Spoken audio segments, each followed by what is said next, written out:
Honourable Mr. Speaker, I want to thank the Honourable Member for asking this question. Mr. Speaker, as you are aware, fruits are very important for a healthy and well-rounded community. Mr.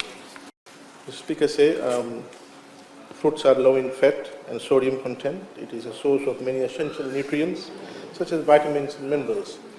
Mr. Speaker, while we may say that we are self-sufficient in terms of food security, but nutritional security is an issue. Nutritional security is an issue in urban areas, amongst the squatter communities. Nutritional security is a concern, is a problem in interior maritime division as well. While they are fully fed, but balanced nutrition is a major issue. It has been also picked up in numerous studies by Ministry of Health and Fiji Food and Nutritional Council.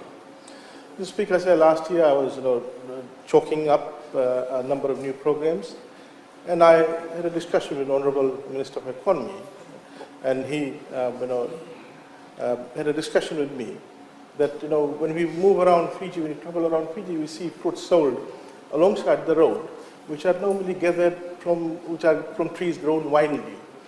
We need to secure the nation. If we need to secure a nation, he argued that we need to establish fruit tree orchards so that we have the volume of supply, so that given the volume, it will be accessible, and number two, prices will be reasonable. And number three, that we will be able to get consistent supply of these fruits.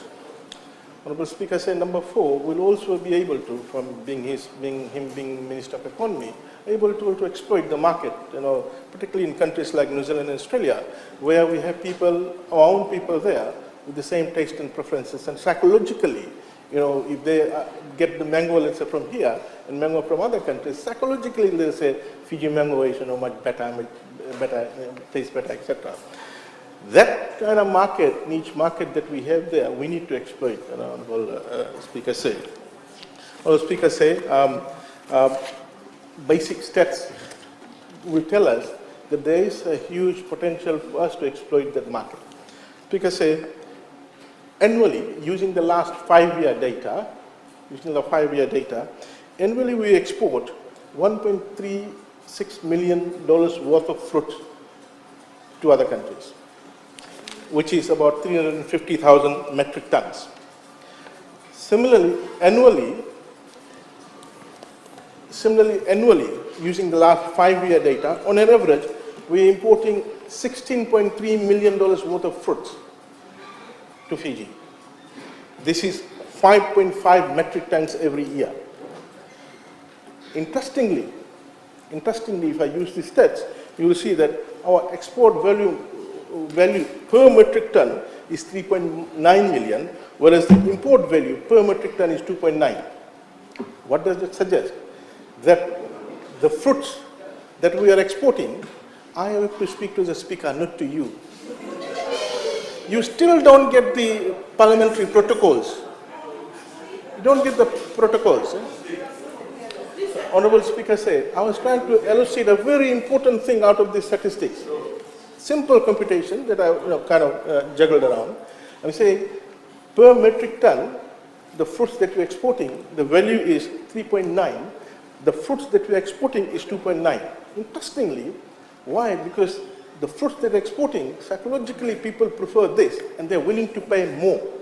And the fruits that they're importing, per metric ton or per kg, if you convert this, the unit value is much lower out there. Huge potential, as the Speaker said. The Speaker said, if, let's say, we are able to grow these fruits 5.5 metric tons every year, we will be able to save $16.3 million. How can we do that? Not these small, backyard, fruits they go. That's okay for home nutritional security, for local nutritional security. Well, Speaker say we need to exploit the market out here in our own backyard, the tourism sector, the restaurants, the university hostels where massive amount of fruits are purchased every day. Well, Speaker say, in having this in mind, we are establishing fruit tree orchards. Last year, listen, last year, with the existing budget, we juggled around, and this is what we have. We have got, no, there was no, what I'm saying is that there was no specific line item. Order. No line item. We established 6 guava green pale variety orchards. 100 plants in each orchard in the Western Division. So there are now at the moment 6 established guava orchards. Last year, we established 8 avocado orchards. 8 avocado orchards in the Western Division, 50 plants each. Each orchard, 50 plants.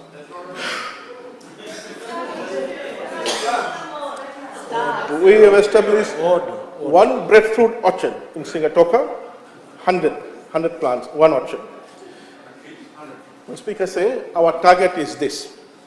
Every year we want to establish 40 orchards for these fruits. Avocado, guava, mango, breadfruit, dragon fruit. These are the first phase fruit tree orchards that we want to establish. The speaker say, this is what we now do for the next 3 years. 4 3 is 12, 120 orchards we want to have over the 3-year period. Once we have done that, the speaker say, we then want to move into phase 2 of other exotic fruits. Mangosteen, sour soup.